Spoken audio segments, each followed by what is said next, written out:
Começa agora a reunião semanal do Geração V, teu programa de comentário político jovem da Rádio Observador, feito em parceria com o Ovoto. Eu sou o Vasco Galhardo e esta semana tenho comigo em estúdio a Joana Zaguri e à distância o José Paulo Soares. A nossa Maria não seguiu o exemplo do nosso primeiro-ministro porque tirou férias e por isso convidámos o Mário Vaz, que é analista político. Olá Mário, bem-vindo ao Geração V e obrigado por te juntares a nós hoje. Olá Vasco, obrigado. Olá Joana e olá Zé Paulo. Olá. Olá. Aproveito para avisar os nossos ouvintes e espectadores que nós também não vamos seguir o exemplo de Luís Montenegro e vamos fazer uma pausa no mês de agosto, como já tem sido habitual. Pois então o nosso último programa vai ser o da próxima semana, que vai para o ar a 31 de julho e depois voltamos em setembro. A verdade é que já cheira a silly season, mas não podemos fugir aos casos que continuam a dar que falar dos ministros da Educação e da Administração Interna, as não férias do Primeiro-Ministro e a possibilidade de termos o Presidente da FIFA como Secretário-Geral da ONU. Mário, começo por ti. Esta semana vimos números estupidamente baixos de inscrições para a faculdade quando comparados com outros anos. O que tens a dizer de todo este processo? Bem, em primeiro lugar, muito obrigado pelo convite. É um gosto estar aqui convosco e discutir estes temas. Bem, no meio desta silly season, como tu dizias, há aqui um caso que de facto é sério, pela gravidade e pelo impacto que tem. E eu não me deixo de sentir, enquanto eleitor e contribuinte, vergonha e por ter passado por esta fase da vida que estes jovens estão a passar neste momento há relativamente pouco tempo, Sim. de sentir embaraço por tudo aquilo que tem sido proporcionado.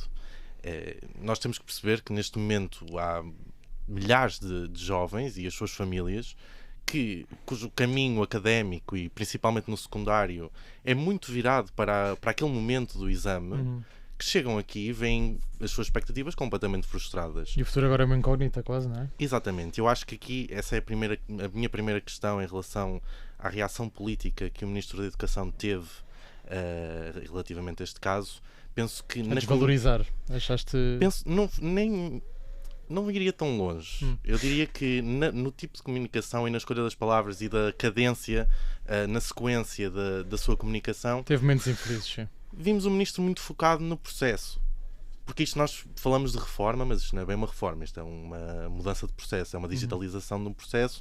Não há aqui grande reforma que vá alterar estruturalmente o processo de avaliação educativa no sistema português.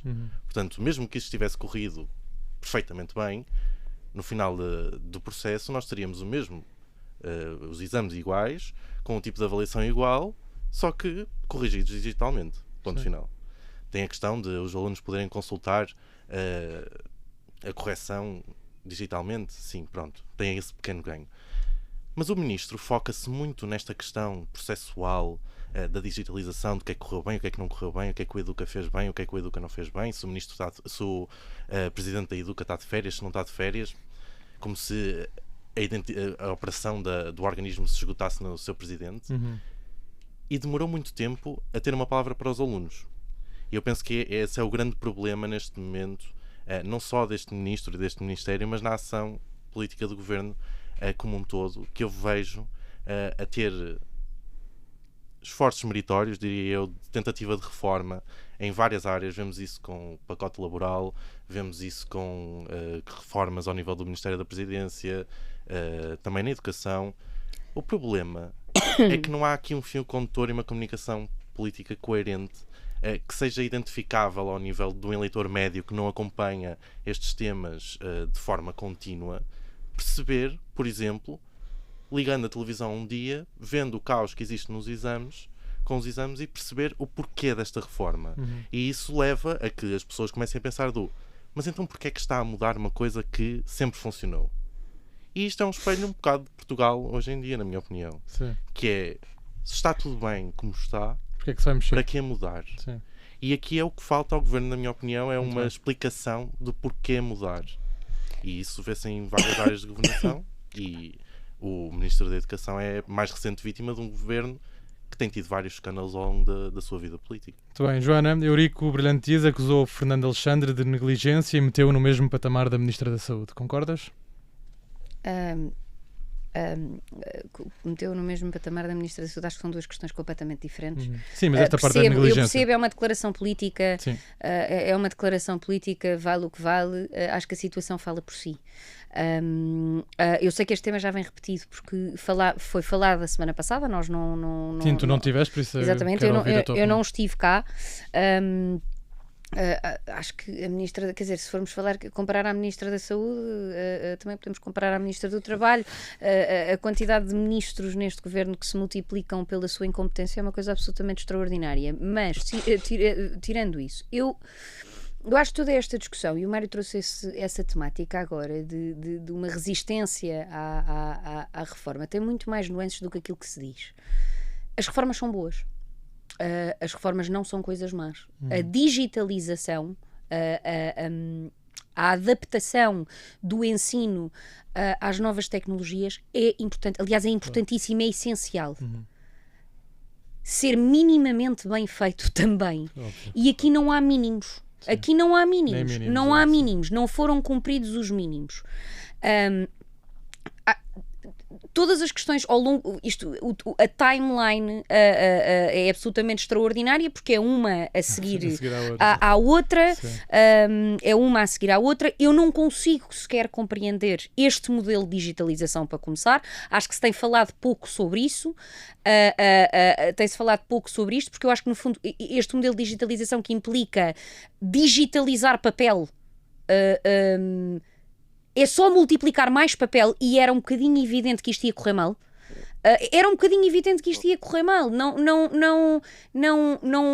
Ou havia uma preparação, e essa preparação tinha pelo menos 2 anos até haver uma introdução, então era evidente que este modelo ia correr mal. E eu concordo contigo que esta afirmação que se faz de quando uma coisa está bem, porquê mudar? Não, porque mudar é importante. Reformar é importante. Contigo. Agora, assim não. Claro. Assim não. Para isto não vale a pena. Isto então não é uma reforma. Isto é criar um novo problema. Houve relatos de professores, e foi uma coisa que se falou pouco, no que toca à resposta múltipla, que se o aluno não preenchesse muito bem a bolinha e não ficasse, que depois o sistema não ia ler. Depois criou-se esta confusão toda. E não há desculpa. Não há, lamento imenso, não há desculpa. Os exames nacionais não são algo novo. Não são, não nasceram agora. Problemáticas com exames nacionais não é algo novo. Sim, sempre houve. Sempre houve. Mas não desta dimensão. E quando vamos fazer uma reforma em algo que é estrutural, em algo que é uma prática, em algo que é estrutural e que é conhecido, e que é sabido, e que criou toda uma estrutura, temos que pensar muito bem como é que o vamos fazer. Outros países já fizeram alterações aos seus modelos, já a digitalizaram, e vamos ver como é que esta introdução foi feita. Regra geral, os modelos são graduais. Como é que se faz? O exame final, portanto, aquele que é o primeiro a ser realizado, efetivamente, com o novo modelo, já teve uma série de ensaios anteriores. Exato. Que não tinham o mesmo valor de avaliação. Como, por exemplo, já se fez noutros países da União Europeia, fazer-se esta introdução gradual com exames intermédios, ou seja, o exame intermédio para o exame intermédio, que tem um valor residual na nota, é utilizado então o novo modelo para se testar. Portanto, não tem um impacto direto naquilo que é a avaliação global do aluno, na sua entrada na faculdade, etc. Sim. O aluno tem que estudar para um exame, mas isso faz parte. Todos passámos por isso. Mas está-se a testar este novo modelo, se calhar vai ser um modelo. Isto depois trará outras problemáticas, mas são infinitamente menores do que esta. Nós vamos ter, muito provavelmente, o maior número de candidaturas em segunda fase à universidade sempre. E isto não tem qualquer tipo de cabimento.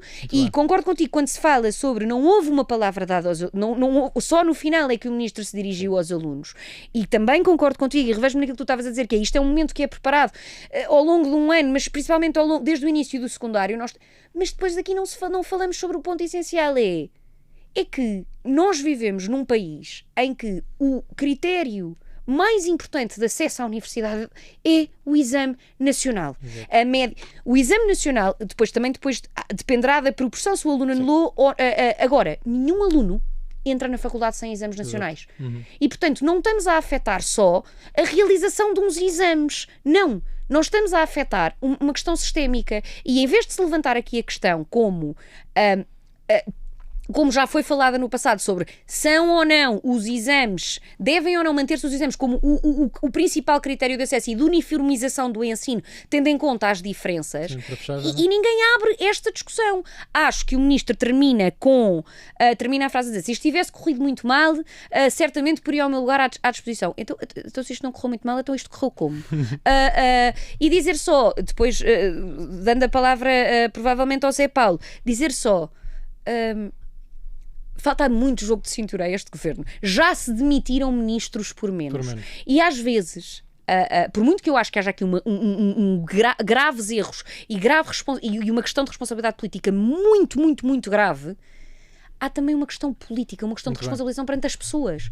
Zé Paulo, não estiveste connosco a semana passada, por isso quero muito ouvir como é que avalias o trabalho do Ministro da Educação e toda esta confusão. Safa-te, Zé Paulo, com as coisas que tu andaste a dizer sobre o Ministro. Tenho pena de não poder estar aí, de não poder ter respondido a algumas coisas que foram dizendo, gostava de ter interrompido, mas com o facto de estar à distância é mais difícil. Sim. Uma nota prévia. Eu quero esclarecer os nossos ouvintes que o Zé Paulo foi sempre um defensor acérrimo do Ministro. E sou, e mantenho-me a ser. O Ministro sai fragilizado, é evidente que sai. É evidente que sai, seria tonto dizer que não. Sim. O processo foi tropeço, o processo foi implementado de uma forma demasiado voluntarista, provavelmente. Sabemos agora que não tivemos relatório do que se passou o ano passado em filosofia, independentemente de quem é culpa de não haver relatório, não se pode avançar sem haver relatório de como é que correu anteriormente. E, portanto, há falhas em vários lados, tanto no processo de implementação, no caso, como na gestão política da coisa pública. Porque, ou seja, o Ministro, e nós falamos sobre isso quando falamos há 3 semanas, aliás foi a Joana que o disse e na altura concordei com ela, o Ministro foi demasiado rápido a dizer que ninguém ia ser prejudicado. Quando provavelmente numa altura em que não o podia ter feito, não podia ter dito com aquela certeza. Não sabia, exato. E portanto, ao nível da gestão política, falhou também. Agora, entretanto, também já pediu desculpa, já assumiu os seus erros na gestão e na condução política do caso, e já prometeu que vai avançar para uma procura da responsabilidade técnica que aconteceu, porque a responsabilidade não é toda política, houve um conjunto de falhas técnicas que são importantes de referir. Claro.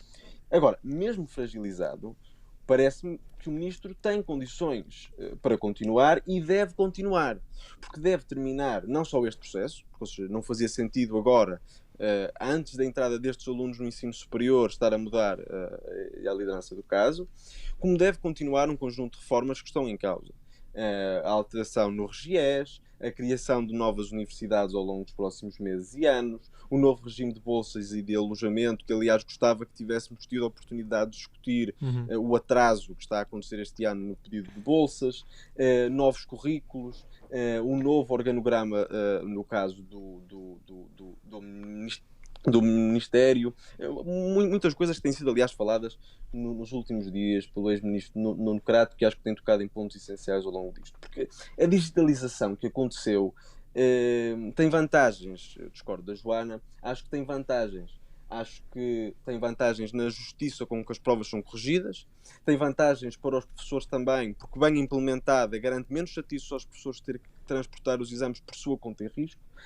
E aliás, como foi referido pelo Sindicato dos Professores da Zona Norte esta semana, num comunicado, aliás, genericamente muito sensato, dá transparência. Aquilo que nós hoje damos como garantido dos estudantes terem direito a ter a digitalização das suas provas no momento em que vão aceder à sua nota, não acontecia.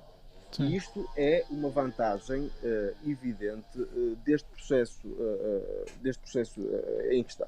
Sim. Claro que houve erros no processo, houve atrasos, mas houve também, e deve ser dito, um esforço hercúleo da maioria dos professores, certo, para que no fim, na generalidade, corresse bem. Porque a verdade é que aquilo que sabemos hoje é que ao nível da digitalização, aparentemente, até agora, há apenas 680 casos de erro, o que face à dimensão das dezenas de milhares de exames. Estamos a falar de uma percentagem residual. Sim, para fechar, Zé Paulo. E convém lembrar que as depreciações de notas sempre aconteceram. Eu fiz os exames recentemente e em todos eles tive que pedir reversões de notas, em todos eles subiram porque havia erros de correção. Ao menos isso, é ao menos normal. Isso é perfeitamente normal. E, portanto, na generalidade, apesar de todos os percalços, parece-me que a justiça pode ser mantida e é importante que seja mantida. É importante que o processo da segunda e da futura terceira fase seja completamente imaculado. Aliás, como tem referido o Presidente Seguro, que em todo o processo tenha agido de uma forma coerente e responsável. Se tivéssemos tido o Presidente Marcelo à frente deste caso, certamente já tinha dado 42 opiniões, impressões, alterações que teria feito, tudo e um par de botas. Tem havido boa vontade da generalidade dos professores, claro que tem havido aproveitamento político. Zé Paulo, só fazer uma nota nesse aspecto. Vamos ter mesmo que fechar. O Observador lançou um artigo ontem, precisamente sobre o papel do Presidente Seguro, que fez exatamente aquilo que se comprometeu. Eu ia perguntar isso, mas já não temos tempo para a primeira parte. Acho que fez. Gostava de ter falado bastante mais sobre o caso, mas o tempo realmente é limitado. Sim. E tinha aqui muito mais para dizer sobre isso. Estamos de volta para a segunda parte do Geração V. As polémicas à volta do Ministro da Administração Interna parecem não acabar. Joana, há razão para tanto alarido? Quando é que não há razão para tanto alarido? Não sei, têm dito que isto lá está, cheira a silly season e... Eu acho que isto é o exemplo clássico da silly season. É evidente, e acho que é importante dizer-se logo isso à cabeça, que é evidente que um ministro, e principalmente um ministro que veio também do exercício de funções públicas, ainda para mais tendo sido diretor nacional da Polícia Judiciária, que tem uma responsabilidade pública acrescida de exemplo, acima de tudo. De exemplo. Agora, é silly season porque isto é uma hipocrisia que não tem fim, quer dizer, é uma hipocrisia. Apesar de não existir uma quantificação real, nós sabemos que se multiplicam por este país a quantidade de piscinas irregulares ou ilegais. E, já falámos disso, não é uma piscina, é um tanque. É um tanque, uma piscina. Não, mas até ajuda ao caso. Mas é isso, mas ajuda... é toda a questão entre o tanque e a piscina. É ridículo. E a quantidade de pessoas que constroem piscinas e que lhes chamam tanque e toda a questão da operação urbanística de construção de uma piscina ou de um tanque ou de um poço, se tu quiseres chamar-lhe outra coisa. E acho absolutamente extraordinário, porque a imagem que isto passa, além da silly season, é que estamos de tal forma numa fase em que nós temos que arranjar alguma coisa para criticar um ministro que fomos literalmente desencantar ao fundo do poço. E depois o atrelado que foi aberto, o atrelado que foi encontrado em casa do construtor. Amigo. Quer dizer, eu quero imenso, eu gostava imenso de ter acesso ao processo que consegue criar o nexo de causalidade entre o atrelado do construtor e o ministro. É uma coisa que eu acho absolutamente extraordinária. Eu, tanto quanto eu sei, se calhar o meu vizinho do lado tem uma plantação de droga e eu não faço a mais pequena das ideias. Tem um muro e não dá para ver. E eu acho que... Pelo amor de Deus. O quê? Diz lá, Zé Paulo. Quer dizer, então o caso do atrelado foi apreendido numa operação de droga pela Polícia Judiciária. Como é que ele foi apreendido e aparece ali? É preciso perceber se o ministro teve ou não teve algum tipo de responsabilidade em ele aparecer ali. Em ele aparecer ali? Como assim? O atrelado ter aparecido lá? Sim, com o amigo. Minha não foi de certeza, construtor. não fui eu que dei ordem para isso. Como é que o atrelado aparece lá? Quem é que deu ordem para isso? Para o atrelado aparecer no terreno do amigo? Sim. Quem é que deu ordem para isso? Eu não fui. Mas, Zé Paulo, desculpa, eu acho que eu não te estou a conseguir acompanhar. Para o outro lado aparecer, quem é que deu ordem? Como é que o ministro deu ordem para o outro lado aparecer lá? Explica-me o teu... Então explica-me. Dá-me a tese. Era diretor nacional da PJ. Certo. Para o outro lado sair, tem que ter a autorização de alguém. Para o outro lado sair de onde estava, no local da Marinha. Tem que ter a autorização de alguém. As notícias que até agora temos é que a única pessoa que pode ter dado essa autorização foi o ministro. Porque é que o ministro, que agora é ministro, na altura é diretor assim, do ponto de vista legal, porque é que o ministro deu autorização para ele sair do dali, ponto de vista legal, estritamente legal, a única pessoa com a autoridade para dar essa autorização seria, inevitavelmente, o diretor nacional da PJ. Agora, nós também sabemos que, na prática, muitas destas ações, muitas vezes, são feitas, porque quando se trata de coisas, porque evidentemente não sabia que havia a questão da droga, não é? Quando se trata de questões que são relativas a atos corriqueiros e mas se eu sou a única pessoa, eu não estou a dizer que não pode ter sido um exercício de mau julgamento, que é eu estou-me a beneficiar a mim próprio, mas porque é a única forma que eu tenho de o fazer, de praticar este ato. E poderia tê-lo feito de outra maneira, e depois ao tempo que foi, poderia tê-lo feito de outra maneira. Agora, nós estamos a dar saltos lógicos para uma coisa, estamos a dar saltos lógicos e a estar a atribuir um nexo de causalidade a um outro lado que depois mais tarde vem a ter estupefacientes, que desculpa Zé Paulo, mas é tentar, aqui sim, é tentar estarmos sistematicamente a culpar os nossos governantes de tudo e mais um par de botas. Não, eu depois respondo, acaba Joana, senão estou sempre... É de tudo e mais um par de botas, desculpa, nesta fase. Eu não sei, só com o desenvolvimento do caso sim, é que vamos ter, Mário. é que vamos ter. Eu acho que o Mário vai concordar comigo, que ele só está a dizer que sim. Isto é mesmo a silly season a começar ou há matéria para preocupação? Claro que há matéria para preocupação quando estamos a falar de um ministério tão sensível como a MAI, mas claro. acima de tudo, para mim, há uma preocupação com a saúde da nossa democracia e o que é que nós estamos aqui a fazer. Exato. Porque se este fosse um caso isolado de uma silly season, e pronto, este é o nosso caso, mas estes casos têm vindo a suceder. Sim. E parece que está mesmo consertado, não é? Até sim, altura. isto degrada a saúde da nossa democracia. E depois nós temos a questão, por exemplo, a própria intervenção do Zé Paulo também veio nesse seguimento em relação à educação, e faço aqui a ponte, que é depreender que, sim, este processo da digitalização correu mal, o ministro tem que se demitir.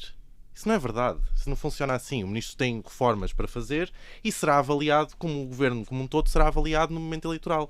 Ponto final. Claro que se existirem questões gravíssimas, claro, sim, aí tem que se exigir a responsabilidade política e a decisão para tal. Agora, ao mínimo caso e ao mínimo nexo de causalidade que é gerado na comunicação social. Mas não compares o MAI ao Messi.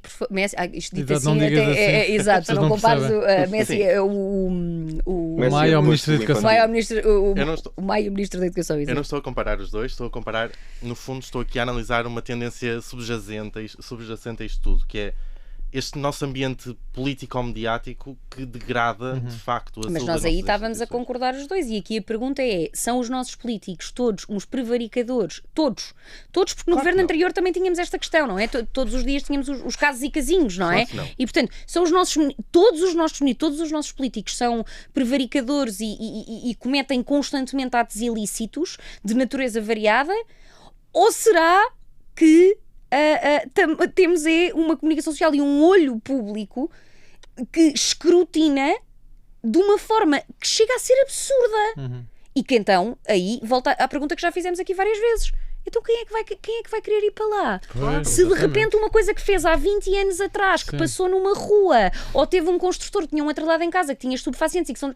Quer dizer, isto chega a um ponto que quem é que vai querer ir para lá, não é? Claro. Zé Paulo, em vez de estarmos a falar da prevenção dos incêndios, continuamos focados no tanque do ministro e no atrelado do amigo. Sim, eu concordo genericamente com o que foi dito relativamente ao tanque, ou à piscina, ou aquele tanque com escadinhas, ou quisermos chamar.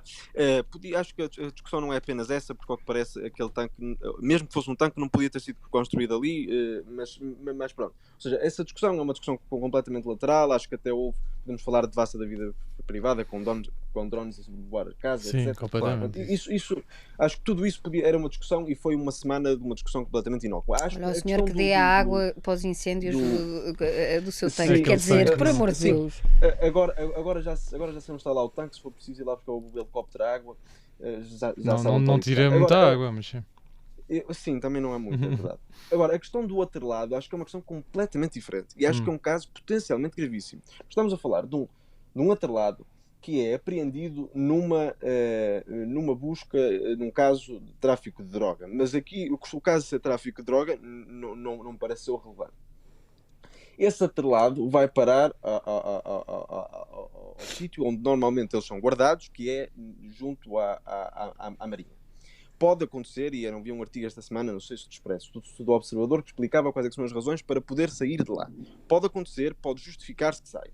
Agora, tem que ser, em princípio, com ordem ou com autorização do Diretor Nacional da Polícia Judiciária, que hoje é Ministro da Administração Interna, para que saia para um determinado sítio por alguma razão. Esse determinado sítio que foi escolhido é a casa do amigo do Ministro que foi fazer obras a 500 km de distância. Porquê? E isso o Ministro, se era um caso tão corriqueiro, o Ministro já nos podia ter explicado porquê. Sim. Ele podia, da primeira vez que falou, ter dito porque é que ele foi lá parar. E a Polícia Judiciária, aparentemente, e o Ministério Público, já acharam que há algo estranho que justifica investigar. Eu não sei se há crime, se não houve crime de descaminho, de abuso de poder, seja o que for. Não sei se houve. Sei que potencialmente pode haver e que a Polícia Judiciária e o Ministério Público estão a investigar. O caso parece-me potencialmente grave e acho muito interessante. Aliás, como notou o Rui Rio esta semana, o duplo critério que o PS está a ter ao longo desta semana. Porque no caso do Ministério da Educação, tudo o que se passe naquele Ministério, seja diretamente responsabilidade política ou não, é atribuída ao Ministro. No caso do Luís Neves, não se sabe porquê, a oposição é muito mais branda. Aqui, o caso, eu acho que o Ministro não se deve demitir, como é evidente, mas acho que já nos devia ter explicado, porque já se passaram alguns dias, já se passou, não é faz, como no que está a sair uma semana, conhecemos, o Ministro já nos devia ter explicado porque é que o atrelado aparece ali, o que é que aconteceu aos bidões ou aos RKs que lá estavam da Setona. Isto talvez seja importante que o Ministro seja capaz de explicar porque é que foi para a casa do amigo e não foi para outra casa qualquer. Sim. Já aqui tinha dito em outros momentos que este Ministro estava fadado a potencialmente morrer como o peixe, que pela boca morre o peixe. E pode ter sido pela sua vaidade. Não há justificação para até agora ainda não nos ter explicado o que é que se passou. E estamos há uma semana à espera de perceber como é que aquele atrelado vai parar a casa de um amigo do diretor nacional da PJ. Claro que a não tua temos proporção de problemas é uma coisa extraordinária, portanto, 600 e pouco... são apenas 600 e poucas irregularidades detectadas nos exames, mas espera lá, estamos há uma semana... Estamos a falar em quantas dezenas de milhares de estudantes, estamos a falar de um atrelado da Polícia Judiciária. Joana, ontem saiu uma notícia Zé Paulo, é um tipo de operação... que a defesa do caso do tráfico de droga estava a estudar a possibilidade de a prova ser inválida, a prova do atrelado ser inválida porque tinha sido deslocada e não tinham sido preservados. Mas isso é uma discussão de uma tese jurídica de quem está a construir a defesa. Quer dizer, a obtenção ilegal de prova e discutir a legalidade de prova, isso é um exercício comum de contencioso penal. É mais do que politicamente relevante. Não, eu acho que, desculpa, estás a tentar ver, tu estás a tentar ver, é exatamente isto que eu estou a criticar. É um olho excessivamente clínico num assunto que poderá vir a ter importância. Agora, não estás a falar de uma lesão para o Estado, nem estás a falar de um nível de prevaricação. Vamos imaginar que num cenário se confirma, num cenário hipotético, se confirma, estamos a falar, não, desculpa, nós estamos a falar, quer dizer, gravíssimo são os 4 milhões das gêmeas, isso é que é gravíssimo. Mas é uma coisa grave. É uma coisa grave, agora as coisas têm que ser vistas em proporção. Temos que mudar. E como é que isto veio a ser descoberto é que eu acho que é uma pergunta que se deve fazer, porque o nível é válido também, é perfeitamente válido. Agora, sabendo, temos que investigar. Muito bem. Noutras notícias, soubemos nos últimos dias que Donald Trump está a ponderar propor o nome do atual presidente da FIFA, Gianni Infantino, para o cargo de secretário-geral das Nações Unidas. Zé Paulo, batemos no fundo? Talvez. Eu tive o gosto de poder assistir à final do Mundial. Aqui foi tão bom. Poder festejar com os nossos hermanos. Pois foi. Não, eu achava que ia dizer o Trump ali no meio. Eu acho que sim, esse momento, mas isso era previsível. Isso já tinha feito isso do Chelsea. Acho que todo este Mundial, onde há suspeitas de tudo o que se terá passado, com jogos com arbitragens estranhíssimas, culminar com o Presidente dos Estados Unidos dizer este senhor, deste organismo monopolista, que levanta um conjunto de problemas ao nível da concorrência, que é Presidente quando os dois anteriores tiveram graves problemas com casos de corrupção, tem uma atribuição ao Mundial à Arábia Saudita, à Arábia Saudita também estranhíssima para 2024. Este senhor é respeitado por todos, ao ponto de poder ser Secretário-Geral da ONU. Realmente é o cúmulo de tudo. Eu não sei se ele pode ser secretário-geral da ONU. Aos dias de hoje já não me arrisco a dizer que não. É perfeitamente possível que sim. Agora, acho que se algum dia uma figura próxima de Gianni Infantino, seja ele ou outra figura paralela que se possa assemelhar à do Presidente da FIFA, se chegar efetivamente a secretário-geral da ONU, podemos assumir o fim das Nações Unidas, porque quer dizer que chegamos a um nível de apalhaçamento tal mesmo. Que já não há nada que possamos fazer. Já aqui há umas semanas tinha dito que estava a acontecer esta eleição e que ninguém estava a prestar atenção, ninguém sabia quem eram os candidatos e que outros candidatos é que poderiam aparecer. Parece que Donald Trump quis trazer o tema para cima da mesa com Gianni Infantino. E, a única solução é efetivamente rir-nos e esperar que apareça alguém melhor. Exato. Mário, isto será Trump a retribuir algum favor? Não sei, temos que esperar pelas próximas declarações do Prémio da Paz da FIFA. Exato. E agora vem com Era esta isso nova mesmo que eu queria faceta. que Vem com esta nova faceta de gestor de carreira do presidente da FIFA. E portanto, se não está claro aqui o gestor de conflito carreira está ótimo. Donald Trump passou este Mundial a ser igual a ele próprio, como aliás nas celebrações dos 250 anos da independência dos Estados Unidos, como de tudo o que ele faz politicamente. Sim. Nós podemos concordar e discordar de algumas das políticas que são seguidas pela administração americana. Não sou de todo daquele tipo de analista que é um anti-Trump primário. Agora, é muito difícil olhar para estas coisas e não ter uma reação que não seja esta de ridicularizar, claro. Porque é o ridículo. E é reduzir, no fundo, um organismo importantíssimo, que já foi mais importante do que é agora, muito por, infelizmente, muito por culpa não só dos Estados Unidos, mas como dos outros países que têm direito de veto no Conselho de Segurança, mas que Donald Trump vem aqui acrescentar uma nova camada. E isto sim é silly season. Nós passamos depois de ter posto a Melania Trump também a discursar lá. Sim, sim, nós passamos a discutir o montezinho, o tanquezinho, e onde é que está a relote, e se a relote tinha bidons ou se não tinha bidons, e se os ministros, à mínima falha, têm que ser queimados na praça pública ou guilhotinados à Revolução Francesa, à mínima falha de virtude republicana, e passamos para o outro lado do Atlântico, em que temos um presidente que rotineiramente faz posts gerados por inteligência artificial. Isto é a mesma pessoa que fez um post com Barack Obama e Michelle Obama na selva. Portanto, isto já nem é o mais grave que Donald Trump fez. Sim, pois não. Agora, se isto é uma retribuição de favor ou não, não sei. Mas, olhando para a natureza transacional de Donald Trump, poderá ser. Não sei se foi por causa daquela questão. Eu não percebo muito de futebol, sou honesto. Mas não sei se foi por causa daquela questão do jogador americano em que foi revisto do cartão. Portanto, super proporcional, não é? Pois, exato. Desta pessoa que tiras o cartão e eu meto nas Nações Unidas. Sim, mas isto também é normal Donald Trump. Temos que perceber que Donald Trump é aquela pessoa que ainda ontem, salvo erro, fazia um tweet a dizer que ia responder a um ataque iraniano, a cada ataque iraniano a um navio, com um crime de guerra. Que é atacar centrais de geração de energia, por exemplo. Portanto, é disto que nós estamos a falar, e acho que, infelizmente, ao ritmo que ele vai produzindo factos políticos, para isso sim afastar outro tipo de debates da sua ação política, e nós caímos muito nesse erro. Exatamente. Nós caímos muito nesse erro. O problema é que isto se vai avolumando de tal forma que se torna impossível de não temer as consequências que isto vai ter para o futuro, porque isto degrada as instituições. Sem dúvida. Joana, pobre Guterres ser substituído por Infantino. Eu não posso dizer que o António Guterres é o meu secretário-geral favorito, nem da ONU nem do meu partido. Portanto, não posso. Isto é uma questão, é uma querela doutrinária dentro do PS muito complexa. Portanto, sei que terei outros camaradas a ouvir-me e dizer, pois. Tirando isso, eu não tenho palavras para o absurdo que é esta situação, mesmo. E seja, gosto ou não gosto de António Guterres. Era só para terminarmos este programa. António Guterres leve. tem evidentemente uma carreira que fundamenta e justifica a sua nomeação. Isto é mais um dos absurdos. Quer dizer, isto é um absurdo.